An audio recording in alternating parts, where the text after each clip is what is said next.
joined us for the 9 a.m. slot here in the Standards Pavilion. My name is John Lindberg.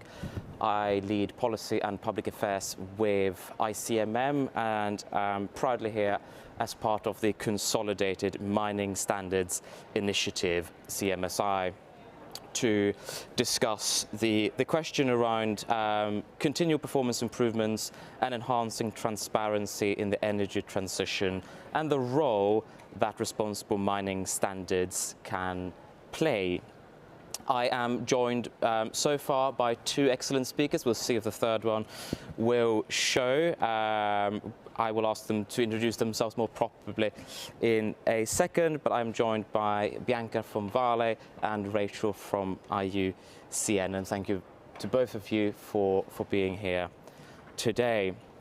But before we sort of join in to this sort of informal panel conversation, I just wanted to provide a bit of context as to why we're even here and what CMSI is. Over the past 20 years, responsible mining standards have truly grown both in importance but also in the sheer number of standards that are out there. And while standards can play a hugely important role in driving performance upwards on various ESG vectors, we are now finding ourselves in a bit of an impasse where the standard landscape, depending on how we count it, is home to maybe 200 standards. Some of them are very specific to commodities or jurisdictions. Others sit across the entire piece. Some of them are very prescriptive, whereas others are a lot more principles-based. And over the past 2 years, and in direct response to stakeholder engagement and in some cases pressure, 4 of the world's most widely applied standards, ICMM's mining principles, the Copper Mark, the World Gold Council's Responsible Gold Mining Principles, which is a mouthful to say every time, and the Mining Association of Canada's Towards Sustainable Mining have been working together to consolidate these 4 standards, taking the best of each of these 4 and combining them into a robust, commodity agnostic, jurisdiction agnostic, and importantly, size agnostic standard that is meant to deliver both at scale as well as helping to deliver a standards landscape that is a lot more dynamic and pragmatic, something that I think is of increasing importance given the unique role that minerals and metals will play in facilitating the transition at hand. We have gone out on public consultation with this standard. The consultation will be running until the 16th of December, and we are asking all stakeholders in the broader mining ecosystem to engage with us as we go through this journey of consolidation, to really make sure that what we are seeking to deliver is both robust, but at the end of the day also works on the ground. But that is definitely more than enough from me, so I promise I will be zipping it now. And I'll be turning it over to our great panel. And Bianca, I will start with you. Perhaps, please, who are you? Who's Vale? And also, because you've been here on the ground with me for the entire COP, what's been your one sort of key takeaway or reflection on COP29? Okay, amazing. Well, yeah, I'm going to do this too. It's so weird. Yeah, okay. So I'm Bianca. I am a corporate sustainability general manager at Vale, responsible for accountability reporting and stakeholder engagements. And it's a pleasure to be here today discussing this because, the reporting tsunami that is coming in is really difficult to navigate, and it makes it very difficult as well to find a common language between stakeholders that really drives action. And so I'm really keen to see exercises such as the Consolidated Mining Standard, where they are trying effectively to create a more simple landscape so that you can have more adoption and more space for the engagement and action piece, which that's really the hurdle that we have. The reporting hurdle will not change the dynamics that we have today. They will not ensure responsible mining. They will not ensure that we're improving not only as an industry, but as a territory, as a multi-stakeholder context. So it's very exciting to be here. That's me. And I think one of the key takeaways that I have from COP is that these issues are becoming more and more complex. They're becoming more and more integrated. They're going to require more and more dialogue, interaction with the value chain. I was speaking to a couple of you on the ground here. And so the more time that we have to really adopt standards that create the common language and discuss these, because they'll be iterative, right? It's in public consultation.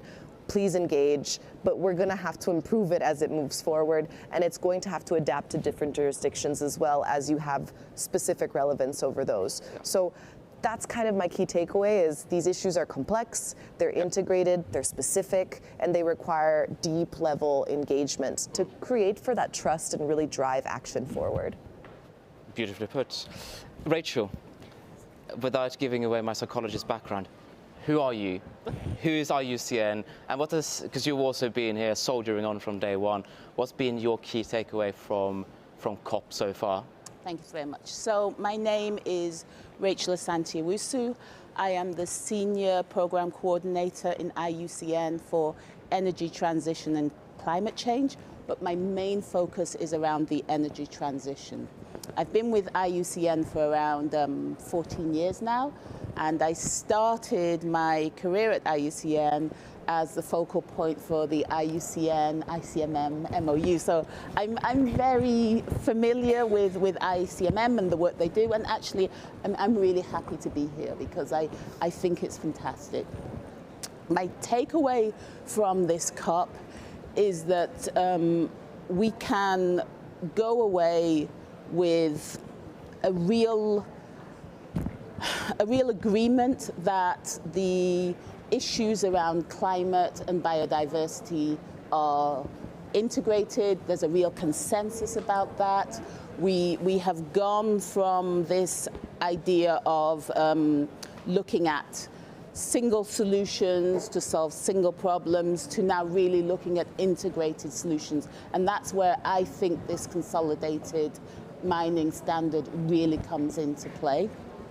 I also think that, as Bianca said, there's a lot of reporting that is happening, and from different stakeholders, we need an opportunity to be able to analyze and to be able to look at things on a level playing field and say, okay, what is happening? What does this mean for copper? What does this mean for other metals? And if we have this consolidated standard, suddenly being able to look at data and interpret it becomes much more easy.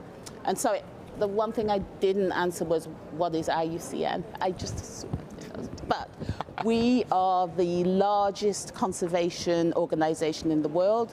We have government members. We have over 100 state members. We also have NGO members, so members like WWF, Flora Fauna, BirdLife International, and members of IUCN. We also have Indigenous peoples organizations as members, and we host the International Indigenous Peoples Federation. And finally, we've just opened the fourth chamber, which are subnational. So we have cities and regions also as members of IUCN. So we're a very broad church, and consolidation makes a lot of sense to us. Thank you. There you go. Thank you very much to both of you. So let's jump straight into the juicy details. Bianca, you sit on the industry advisory group, and just to say that this work that we're doing on CMSI has very much been guided by two advisory groups. One drawing its membership from industry, like Bianca, and the other one from the broader group of stakeholders that exist in the ecosystem. So Bianca, could you speak to how the process has been to date when it comes to consolidation, and a bit about the interface with the other advisory groups? And also, if I can pack a third one in, what do you see as the future in terms of the standards landscape here that we're trying to address? That's a mouthful. It's a mouthful. Okay, so I didn't also introduce my company. So there we go. Vale is a global miner based off of Brazil, but we mine iron ore, copper, nickel globally. And that's why we're here, because we are very interested in understanding how miners can be part of the conversation and can really adopt these standards at scale. And so I was part of the industry advisory group. The first step, because it was 4 different partners and 4 different standards, the first step was leveling the playing field, was understanding what each standard had, was understanding what were the trade-offs of doing one thing versus the other, and really attempting, and I think we've done it, to get the best of each of these standards as a consolidation effort, right? And so to do that, as an industry, we had to understand the standards, but even as a corporate, we then had to turn internally and talk to all of the departments and have them engage, right? So that was the first part in terms of the industry advisory group, but that's never going to be enough, right? The industry is only one player in all of this mix. It's one, even though I said there's lots of voices, it's technically only one voice that comes out. So the stakeholder advisory group, which had value chain members, which had civil society, which had indigenous group representatives, came in to bring in their own perspectives. And they had to go through a very similar landscape where they had to level their playing field. They had to explain where they were coming from and all of that. So as that matured, the next steps were to have meetings, these 2 groups together, to discuss, right? And to have points of discussion that weren't necessarily a consensus, and I don't think that will ever happen in some cases, but to truly try to understand what is foundational practice, what is good practice, what is leading practice, and how to create a step-by-step process where you have industry uptake, right? So this was done by partners which have large players, but also mid and juniors as well, and we really need that uptake to happen industry-wide and to have that dialogue industry-wide to be able to improve. So that was a little bit about how it's been going. It's now on public consultation, open for wider engagement. We need that wider engagement to improve. It is a first version. I'm sure there's going to be others. So please, everyone, well, I welcome you to elaborate. And then as I look forward, the last question, to the future and what I expect, I said it a little bit on my introduction. I think most of the work today is on the reporting side, and I understand why we've had to do that, right? But reporting is supposed to be technically the end result, and it's supposed to be a plan, do, act, and reevaluate kind of cycle. So if we have a more harmonious landscape where there is less standards, you said 200, I wasn't even aware of that, right? And more consolidation happens, that's going to be helpful to create for the space where all stakeholders, not just miners, are understanding what are the rules and pushing pressure to improve those so that real action is improved on the ground.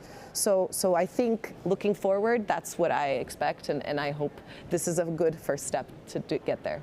Absolutely, absolutely, and I think it really speaks volumes that, certainly the feedback that we are getting from across the ICMM membership is that you see a lot of resource being essentially diverted away, in some cases away from actually performance on the ground and raising the bar even further towards just showing compliance with standards that in many cases are asking, it's fundamentally the same question they're asking, but they're asked in a slightly different way, which means you will need to get another set of auditors coming in, but essentially rerunning the same process time and time again, which again, it's creating a bit of a perversion, I would almost say.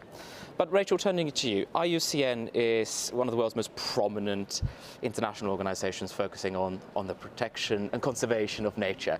Well, I can't disagree with facts, can I? So from an IUCN perspective, what do you expect from the mining industry when it comes to its approach to nature? So I was at COP16 in Cali, and I think we're starting to see, and I mean, sorry convergence, if I can say that, between the climate space and the nature space, and I think the mining sector is sitting right in the middle of that. So what are your expectations on the sector? And if I can throw in another one just for the hell of it, how can industry better partner with organizations such as yourself, but also others in the nature conservation space, given the expertise that is being held in organizations such as yourself? Thank you. So I'll start with what the expectation is. As I mentioned previously, my work is really around the energy transition. And one of the things that we know about the energy transition is if we are going to reach the tripling targets that were agreed in COP last year, for the moment, we are going to need more mining. It's not ideal. It would be much better if circularity was much more advanced, but we live in the world that we live in, so we are going to need more mining. And if we need more mining, then we need it to be done really well, because it's as you mentioned, it's this integration of climate and nature, and there is no point working on climate, getting the raw materials, the critical minerals, and then completely trashing biodiversity, and then having no healthy ecosystems to sequester carbon. It just doesn't work. We've got to have integrated solutions. So I think a lot of what we expect, the key factors are anchored into this consolidated standard around biodiversity targets, no net loss, biodiversity net gain, looking at your footprint, around looking at where you mine and where you say outstanding universal value, we don't affect these areas. And I'm going to commend ICMM because that has been a principle for decades. Yeah. So issues around that. Issues around saying inclusion. We need to look at how we work with local communities, how we look at indigenous people, because that is a very separate category of community engagement. And also, if I can say one thing that really I was very happy to see in the standard is issues around circularity. Because in the future, what we would like to see is we would like to see no more mining companies, but metal companies, companies that provide materials, not necessarily mining them, but providing the materials we need. And if we can get to that place, for us, that would have also a very beneficial effect on nature. So what can we do in the future? Well, we now are within the conservation community looking at issues around nature positive. We don't quite know how to get there. We don't quite know what the steps are, but we are going to need sectors, business sectors, to come in, to pilot, to test with us, to pilot and test how we measure this. And I think if we can get companies to work with us around this, and as I said, if we have a sector that we know we're going to need more of, and they are prepared to, it's not having every company work with us, but we need to know what works, what doesn't work, where we can push and where we can't push. So having some companies from ICMM working around these issues, I think would be fantastic. And so final thing I want to say is, very happy that this standard is following ICO procedures, because what that means is every 4 years we look at it, we review it, we adapt it. So it's about adaptive management. So it doesn't have to be perfect first go. We try it, we come back, we bring comments, and we adapt. I completely agree. I think it's a very bold suggestion. I'll take your bold suggestion with me back to London, that ICMM should become ICM, and drop the mining bit. We'll see how that flies with our CEOs, but I like the suggestion. I also think you're absolutely right in highlighting that we cannot talk about an energy transition if on our pathway to that we trash the environment. I think you're absolutely right in highlighting that tension that sometimes is there artificially or otherwise. And I think that piece is important. But I'll actually come back to you with a bit of a follow-up. From your perspective, and I obviously know that you've spent a lot of time with the mining sector, standards, at least in our world, plays a really important part, but we would say that. What do you see in the standards landscape? Do they actually make the difference? Or is it just, if I can put it bluntly, just a bit of hot air? No, they really make a difference. So I'm going to, in full transparency, say that although I work for IUCN, but I'm also on the advisory board for the Copper Mark. And the reason I'm on the advisory board is because standards do make a difference. They give us something to point to, and they give us something to say also to our state members. This is what good practice looks like to companies further along the value chain. These are the tools that you have around responsible sourcing. Yeah. So I think they do allow us to coalesce our message much easier. Yeah. Bianca, I'll actually come to you with a very similar question. Obviously, as an operator, standards is part of your, if you like, your operating language in many ways, and especially a company like Vale that have a footprint in many parts of the world across many different commodities. From your perspective, why do standards even matter? Why are we having this conversation right now?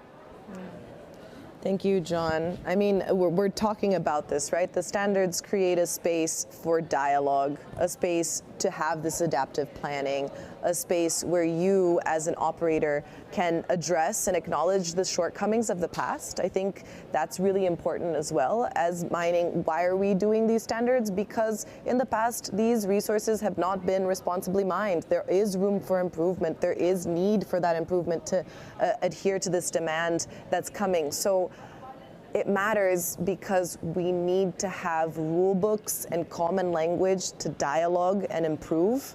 And we're not going to get it right completely, but we need to be in a direction that creates that space. I think that's it. Yeah. Short and sweet and to the point. I like it.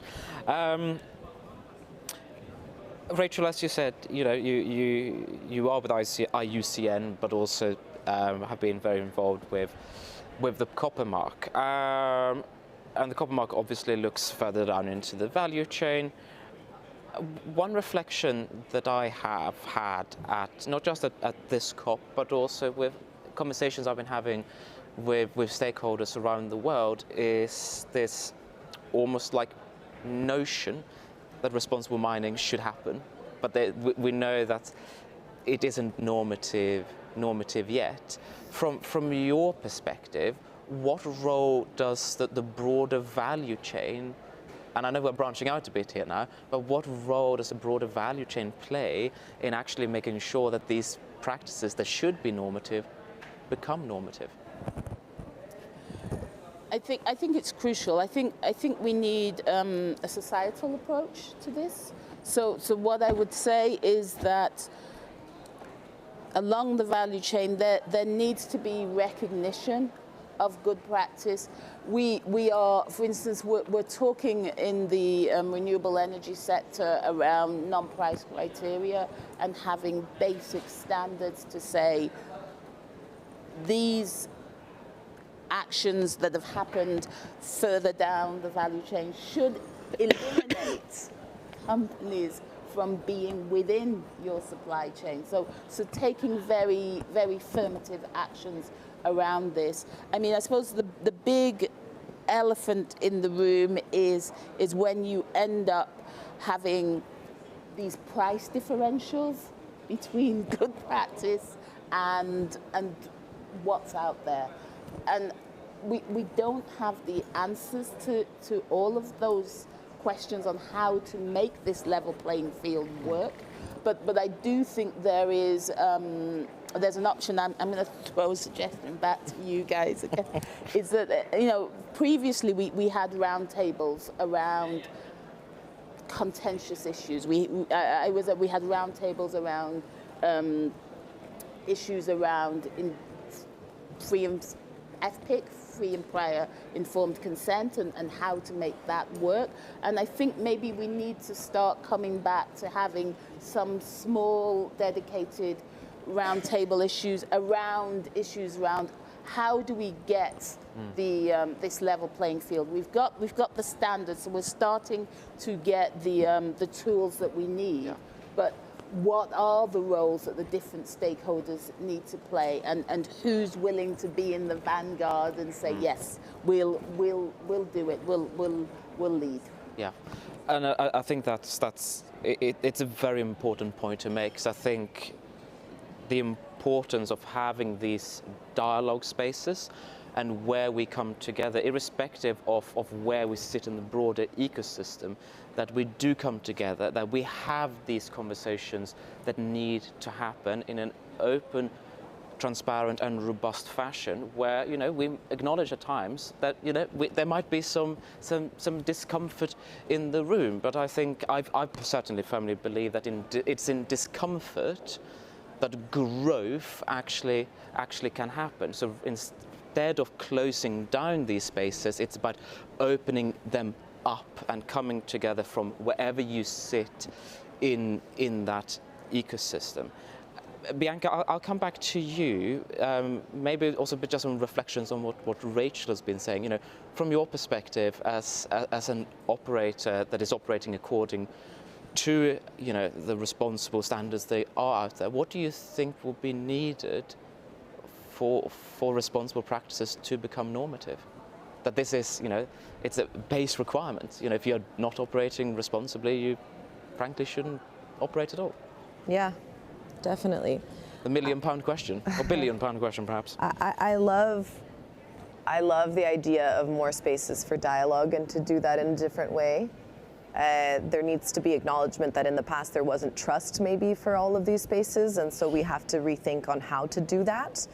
And I think from my experience of how CMSI has been created, that is the wish behind it, is to find these spaces. That's why public consultation is out. Public consultation will not be enough. I agree with you there. And so it will create the first step to understand where these contentious issues are, so that we can have the further dialogue and the deepening of that dialogue moving forward. And possibly it's not even going to be a roundtable, right? You'll probably have to do that in different jurisdictions in different ways, because our challenges are not always the same.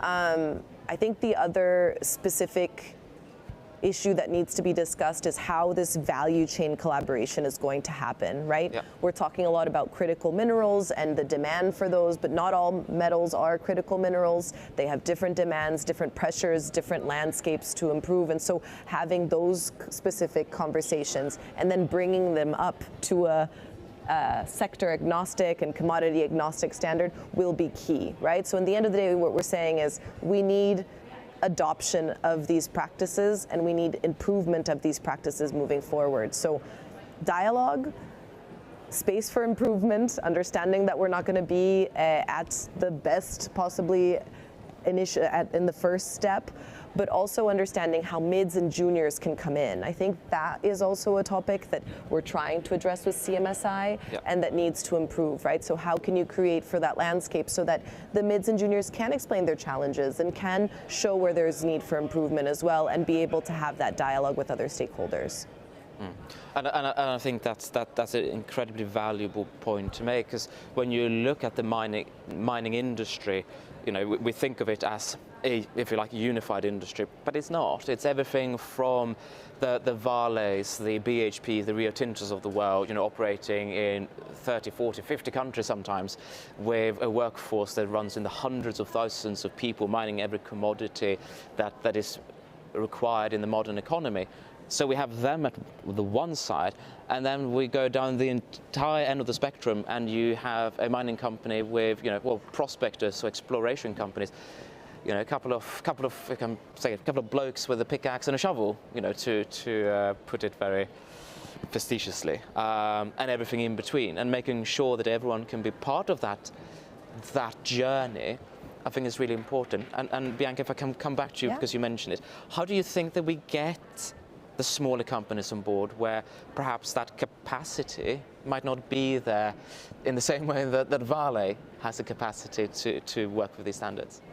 Yeah, wonderful. Honestly, if I had the perfect solution, it would already be happening, right? But you said it in your question. It's capacity building. So, I mean, it's about creating the standards and the criteria that are global, but also understanding how to make them specifically relevant for the different jurisdictions, right? So the public consultation is out in different languages. I think that's the first step, right? Like creating a standard that's in a language that you can then understand in order for you to reflect on and improve, but that's not going to be enough. Once you have a standard that is translated, then how do you actually translate that specific rule to that jurisdiction, and how do you then create the capacity building for it? Yeah. In Brazil, where our largest footprint is, there's IBRAM, which is the mining association, and there's thousands of members. Right, the bigs, Vale is one of them, is one of the thousands. So I think there's also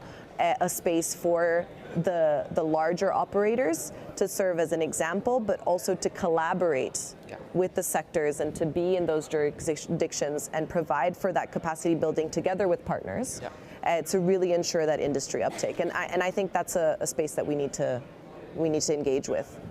Yeah, I mean, I couldn't agree more.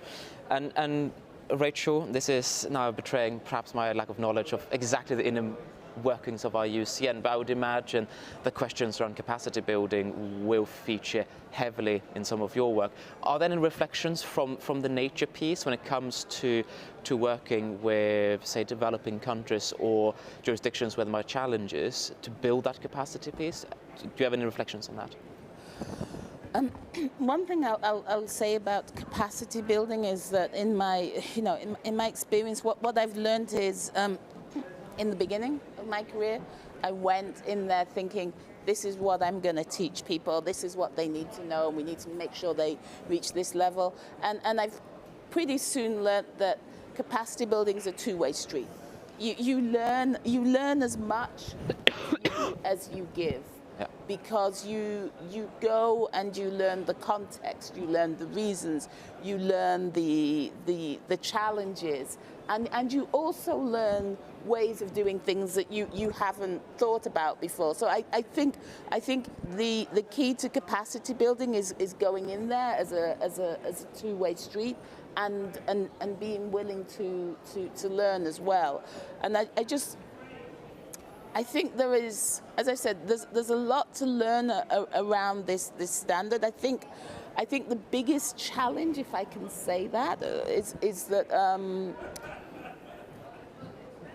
where you mine and where you don't, this avoidance piece, we're not 100% there yet, and we need more. We'll need to have more dialogues around that. So it's about capacity, but it's also about this learning. It's learning and capacity together. Rachel, I think that point is extremely well made, and on the point around the sort of the two-way streak, I'll give the audience a 5-minute warning that we'll be opening up to questions in just a second. But I just wanted to actually come back quickly on that piece around, avoidance, because I think, that's definitely a conversation that is bigger than standards, way bigger than standards. It's bigger than the mining industry. It's something that I think us as a society need to have those conversations. And God, time flies when we're having fun. 2 months ago, the UN Secretary General's panel on critical energy transition minerals reported back to the Secretary General on a 4-month process where ICMM was very privileged to be one of the roughly 40 panelists. And the conversation around no-go zones was right at the heart of our deliberations. How do we determine where to mine and, frankly, where not to mine within the context of the transition, given also that, geology is geology. You find the minerals where they are at. You can't, come and move them. And I think that's probably a broader societal debate that we need to have around that. Rachel, who should own that conversation? Sorry, I'm really putting you on the spot now. I think depends where you're talking about, Very true. I think there's a role for governments in some places, there's a role for indigenous people in some places, there's a role for local communities. As I said, it has to be a societal discussion. I mean, if we're gonna solve the climate change, if we're gonna solve the issues around biodiversity loss, it's gonna have to be societal, and we're gonna have to look at what works in different places and just be adaptive around that. Yeah, that makes sense. Last question, the both of you are going to get, and then we'll go to the audience. If you had a crystal ball, I saw them being sold just around the corner, so if you haven't one, pick one up. What do you expect the standards landscape to look like in 10 years' time? So, Bianca, do you want to start? Yeah, sure. It's a great one. I think we have a lot to improve in terms of standards, but if I were to have a wishing, since it is a crystal ball, I think we're going to be moving into a space of a lot more adaptive decision making. So where we create for the spaces where different stakeholders have a say and can engage in this kind of dialogue. Again, it might be where it's going to be very specific to each jurisdiction, and I applaud that as well. We are a global planet, but we're a very specific operations, so finding that space will be keen.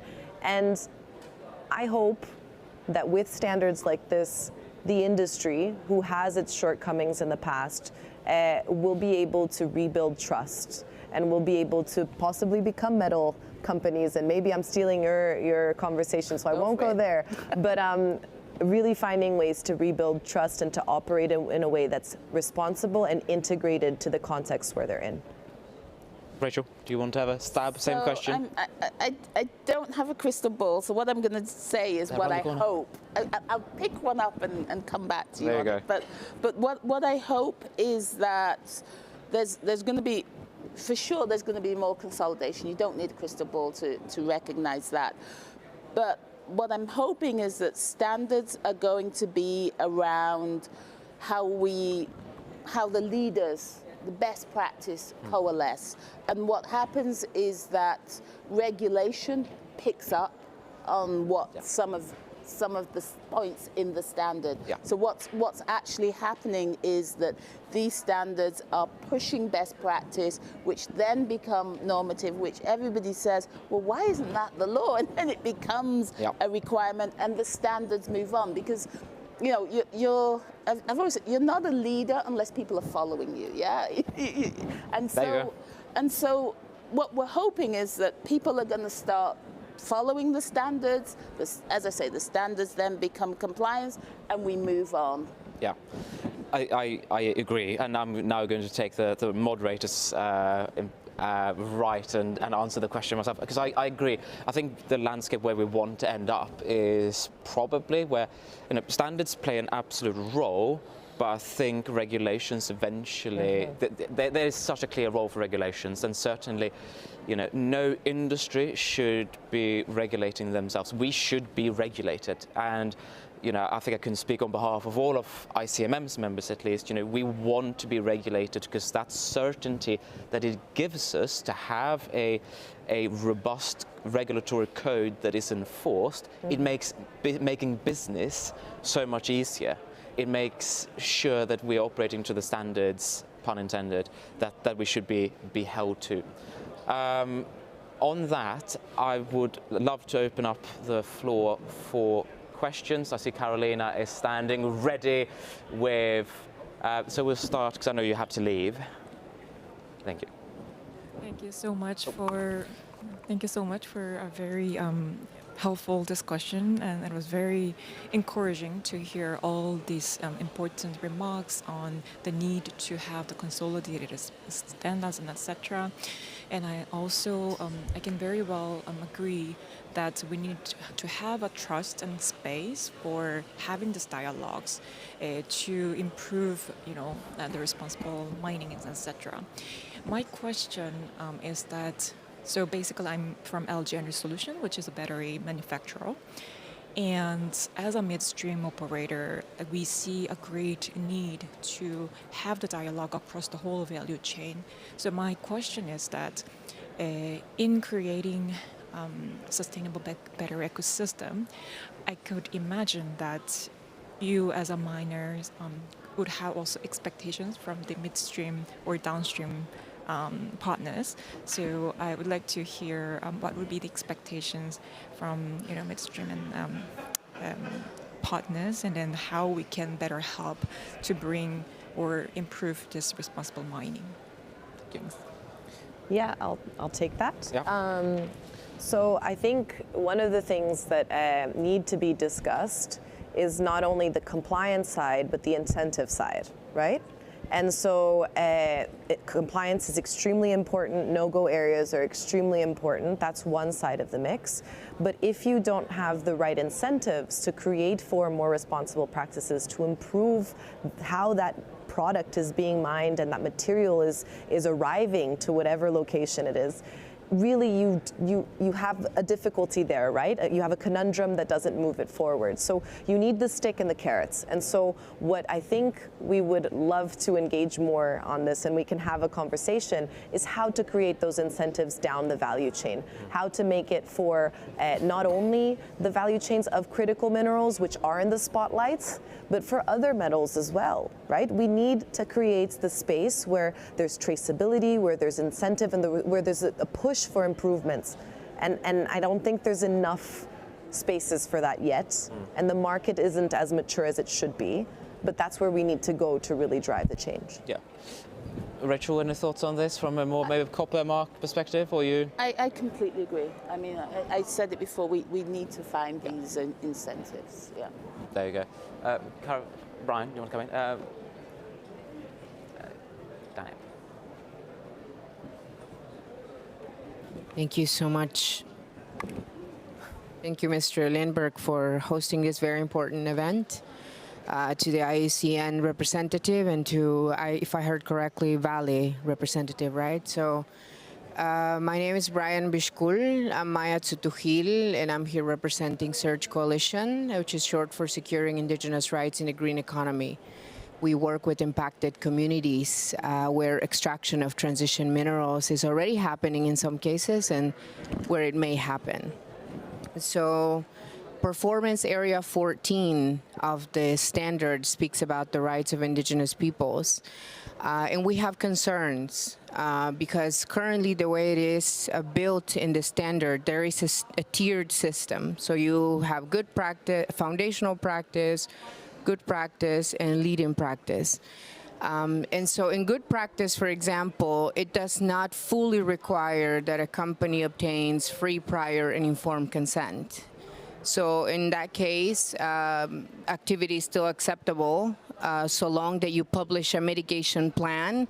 That's what it says in the standard, the same as in the good practice, right? As indigenous peoples, what we want to see reflected there, and with very clear language, is that no project should go ahead without obtaining free, prior, and informed consent. So we would also like to ask you if this has ringed any alarm bells as well. Has this been brought up to the group working on CMSI? And then second, I would just like to say quickly, the mining industry from our perspective is in a credibility crisis, because there's so much that has happened, so much harm that has happened with indigenous communities. We can talk about the Brumadinho disaster in Brazil, for example, which killed people and contaminated the lands, and waters are still contaminated. It destroyed the lives of so many communities in the surroundings. So, and there's a book about that, by the way. And so we're worried that this is gonna end up in the same situation and that this is an effort to self-regulate, which we know how dangerous that is for us. So we want to hear from you, and thank you so much. Yeah, thank you. Let me. Do you wanna go ahead? Go ahead. I was going to go ahead because I was going to say yes, it did come up, and actually in the Copper Mark Advisory Council we have Indigenous representatives there. I'm more on the nature side, but we do have dedicated Indigenous representation, and it's a divergence from what I would say is IUCN policy as well. So it's not in complete alignment, but this is where also I think we need to. There are elements that should be in the standard. There's elements that should just be regulation. You just and that's what we also need to fight for. Yes. So I do agree with you with the dam example that you mentioned. I will say that although I wasn't involved, IUCN has worked with communities and has worked with the restoration and looking at how to act and how to improve the situation after it happened, which it should never have happened as well. And I agree around the credibility, which is why I think we do need standards, but we also need to say these need to be continually improved as well. Thank you, Rachel. Bianca, do you want to comment as well? Yeah, I do. Thank you. I mean, this is why we're here. Brumadinho is why Vale wants to be a different company. The fatalities that happened were our workforce. It was a loss for us as well. And so it is in our best interest to be a better miner. And it is standards like this that create the space for dialogue. Is it perfect? Probably not. It's a first version that's going into public consultation. Your perspectives are super valued. And please engage with the public consultation if you haven't yet. I don't think the public consultation will be enough. We need to find spaces to have more engagement on this, and maybe we can have a conversation on what that will look like. And I think this is the space. It's not going to be perfect. Regulation needs to improve. Miners need to be part of the dialogue. Indigenous peoples need to be part of the dialogue. In the end of the day, everyone needs to work together to find a better solution. That's not the solutions of the past. So I'm the first one to acknowledge that. Yeah, I mean, I would absolutely agree on all of that. And I think, again, I agree that the history of this sector is not great, anything but. And there is a reckoning, and we've been doing a reckoning, and horrible disasters like Brumadinho should never have happened. But they have happened. But it has given us as the mining industry a lot to think about. And it's also been out of these disasters that we've seen really positive changes. So after Brumadinho, the global industry standard on tailings management, which was essentially co-created between UNEP, Principles of Responsible Investment, and ICMM members coming together and saying, look, we need to do something about this, and we need to do so urgently. And I've been very privileged to see the work that's taking place on the ground at sites across the world where tailings facilities are now being reconstructed so that they are in conformance with the standard, to hopefully make sure that an accident or disaster, frankly, like Brumadinho will never happen again. But it is so, and I can't stress this enough, we need to hold the spaces open for dialogue. We have to come together and speak to one another. Will we agree on absolutely everything? No. But if we walk away and don't even have the first conversation, it leaves everyone worse off. We cannot allow these spaces to be taken away from us. We need to come together. Otherwise, the outcomes are never going to be as good as they deserve to be. Sorry, that's my passionate plea on that. Are there any final questions in the room? Because we are starting to come to the end. Right at the front. Hi, Kirsten Hunt from Vale Base Metals. So we mine copper, nickel, cobalt. But question comes from my previous World Bank hat. We talked about regulations and governments, and this may be my ignorance, but IGF is happening right now in Geneva, right? So all these mining governments sitting together. I'm wondering to what extent government stakeholders are part of this process or are being consulted.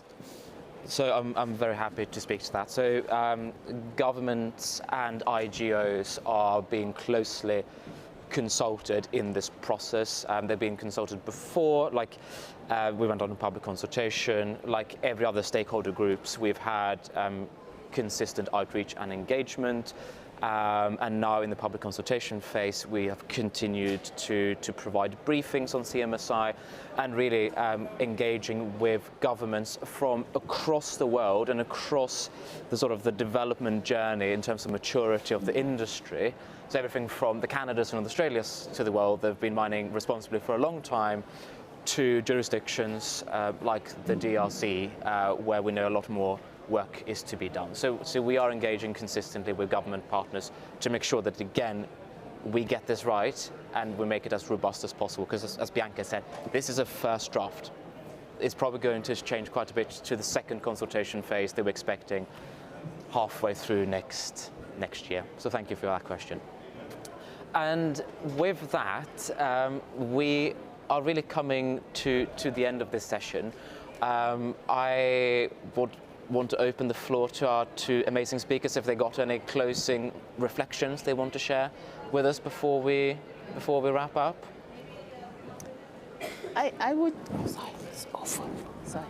I would encourage everybody to comment on the standard. I think it is a first draft, but we need as many comments as we can. I would also encourage, as I said, ICMM to, even when the standard's finished, to really carry on the engagement and the discussions and feed those into the ICO process, because I think that's also the beauty of the ICO process. But I'm very happy to see consolidation. I think we need it, and I think we need to make it as robust as possible, as I say, so that we can drive regulation. Yeah, I mean, I think it's an interesting space to be in. I think it's a space where we can hold these dialogues and these discussions and really attempt to address them, right? In the end of the day, these are not issues that are new. They have been historically issues. So if we can use this space and use this momentum, where you have all these partners involved, their members involved, to really have this conversation in a wider frame with stakeholders, I think it's key, and I'm just very humbled by the opportunity to have that discussion. And on that very, very happy, positive note, I would like to thank my wonderful panel for what has, at least for me, been a really exciting and insightful conversation. So if you'll join me in a round of applause for our speakers. And with that, I would like to thank all of you for having turned up bright and early, and enjoy the rest of your COP.